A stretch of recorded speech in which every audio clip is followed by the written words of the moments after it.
Hi friends, எல்லாரும் நல்லா இருக்கீங்களா? நம்ம இன்னைக்கு பார்க்க போற வீடியோ இட்லி தோசைக்கெல்லாம் சரியான காம்பினேஷனா இருக்க போற ஒரு மட்டன் கறி.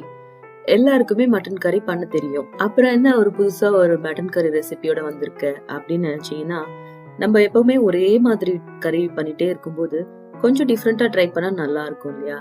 அதனாலதான் எனக்கு இது கொஞ்சம் நல்லா இருக்க மாதிரி இருந்தது. அதனால உங்களோட ஷேர் பண்ணிக்கிறேன். ட்ரை பண்ணி பாருங்க, நிஜமாவே நல்லா இருக்கும். சரி, வாங்க எப்படி பண்றதுன்னு பாத்துடலாம். முதல்ல இந்த கறிக்கு 2 மசாலா பேஸ்ட் அரைச்சு எடுக்கணும். அதுக்கு முதல்ல என்னெல்லாம் போடுறேன்னா, 1 டீஸ்பூன் சோம்பு,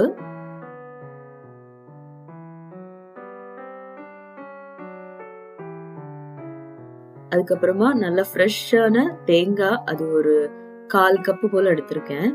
அதுக்கப்புறம் ஊற வச்ச முந்திரி பருப்பு ஒரு 2 டேபிள் ஸ்பூன் எடுத்திருக்கேன்.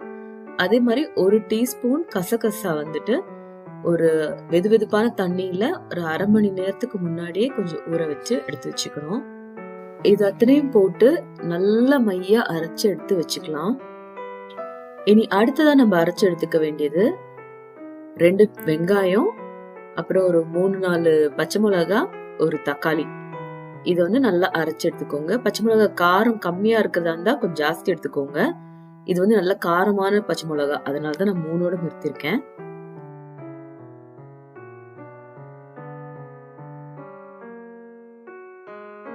இப்ப நம்ம மட்டனை வேக வச்சிடலாம். நான் இன்னைக்கு 1 கிலோ மட்டன் எடுத்திருக்கேன். ஸோ இதை ஒரு குக்கர்ல போட்டுட்டு அது கூட கொஞ்சம் மஞ்சத்தூள், உப்பு, பட்டை, ஏலக்காய், கிராம்பு இதை சேர்த்து தேவையான அளவுக்கு தண்ணி ஊத்தி ஒரு 3/4 அளவுக்கு வேக வச்சு எடுக்கணும். அதாவது முழுசா உங்களுக்கு மட்டன் ஃபுல்லா வேகறதுக்கு ஒரு 4-5 விசில் ஆகும் அப்படின்னா இன்னைக்கு ஒரு 3 விசிலோட வச்சு எடுத்துருங்க. மட்டன் அங்க வெந்துட்டே இருக்கும்போது நம்ம இந்த குழம்புக்கு தேவையான ஐட்டம்ஸை ரெடி பண்ணிடலாம். ஸோ அதுக்கு ஒரு கடாய் வச்சுட்டு ஒரு 2-3 டேபிள் ஸ்பூன் எண்ணெய் ஊத்தி அதுல இந்த நம்ம அரைச்சு வச்சோம்ல வெங்காய பேஸ்ட், அதை அதுல போட்டு நல்லா வதக்கணும்.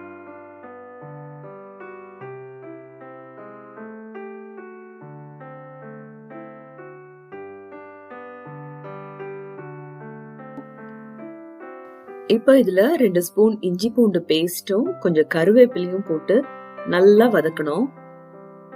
இந்த மசாலா நல்லா ஃப்ரை ஆகிற அளவுக்கு எண்ணெய் வேணும். அப்பதான் கொஞ்சம் கரெக்டா வரும். ரொம்ப ஆயில் கம்மியா தான் யூஸ் பண்ணுவேன் அப்படின்லாம் இருந்தா டேஸ்ட் கம்மியா இருக்கும், அடிப்பிடிக்க சான்ஸ் இருக்கு. ஸோ எண்ணெய் பத்தலன்னா கொஞ்சம் கொஞ்சம் சேர்த்துக்கோங்க.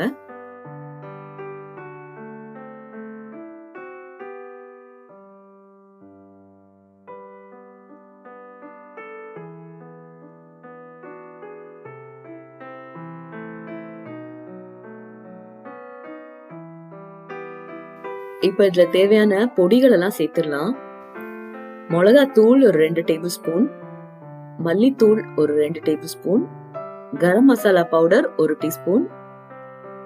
இது எல்லாத்தையுமே போட்டு நல்லா சுருளா வதக்கி அந்த பச்சை வாசனையும் போகணும். அதுல இருக்க அந்த ஈரத்தன்மை எல்லாம் போய் நல்ல ஒரு ட்ரை ஆயிட்டு வரும்.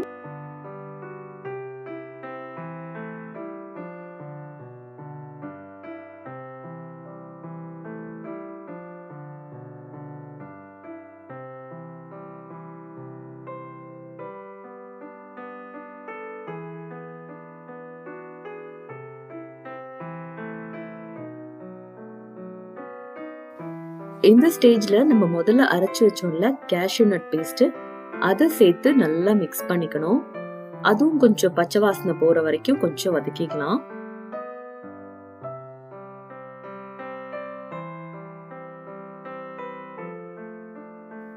இப்ப இதுல தேவையான அளவுக்கு தண்ணி சேர்த்துக்கணும். நம்ம அந்த மட்டன் வேக வச்சோம்ல அந்த தண்ணி, அந்த ஸ்டாக் அதை எடுத்து இதுல ஊத்தினா கூட ஓகே. இல்ல அதுல அவ்வளவா தண்ணி இல்ல அப்படின்னா நம்ம நார்மலா தண்ணி சேர்த்துக்கலாம். பச்சை தண்ணி இல்லாம கொஞ்சம் ஏற்கனவே கொதிக்க வச்சு வச்சிருந்தோம்னா அதை சேர்த்துக்கிறது பெட்டர்.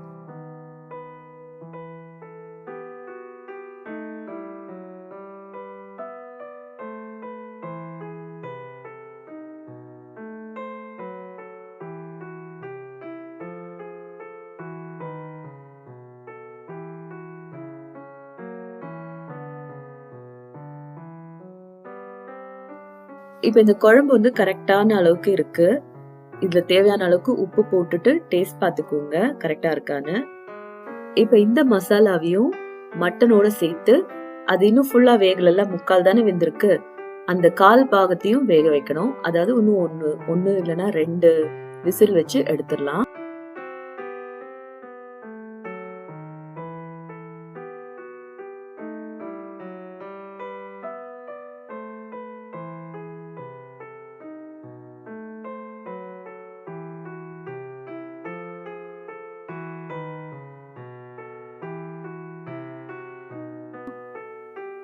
இப்ப நல்லா சூப்பரா மசாலாவோட சேர்ந்து மட்டன் நல்லா வெந்துருச்சு. இதுல கொஞ்சம் கொத்தமல்லிய தூவி இறக்கி வச்சுட்டு தாளிக்கிறதுக்கான வேலையை பார்க்கலாம். அதுக்கு ஒரு கடாயில கொஞ்சமா எண்ணெய் ஊத்தி அது சூடான உடனே கடுகு போட்டு பொரிய விடணும். இதுக்கு கொஞ்சமா நான் வெங்காயத்தை கட் பண்ணி வச்சிருக்கேன். ஒரு பாதி வெங்காயம் இல்லைன்னா சின்ன சைஸ் வெங்காயமா இருந்தா 1 சின்ன சின்னதா கட் பண்ணி அதுவும் கருவேப்பிலையும் போட்டு கொஞ்சம் மஞ்சத்தூள், உப்பு நல்லா வதக்கி எடுத்து நம்ம செஞ்சு வச்சிருக்க குழம்புல ஊத்தி சேர்த்துற வேண்டியதுதான்.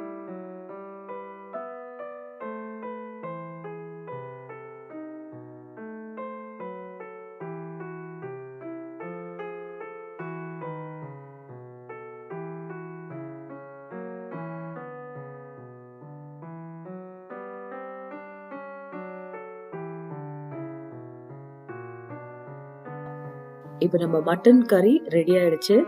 இது சாதத்தோடையும் நல்லா தான் இருக்கும். சப்பாத்தி, ரோட்டி, இடியாப்பம், ஆப்பம் அது கூட எல்லாம். ஆனா இட்லியோட செம்ம காம்பினேஷனா இருக்கும்.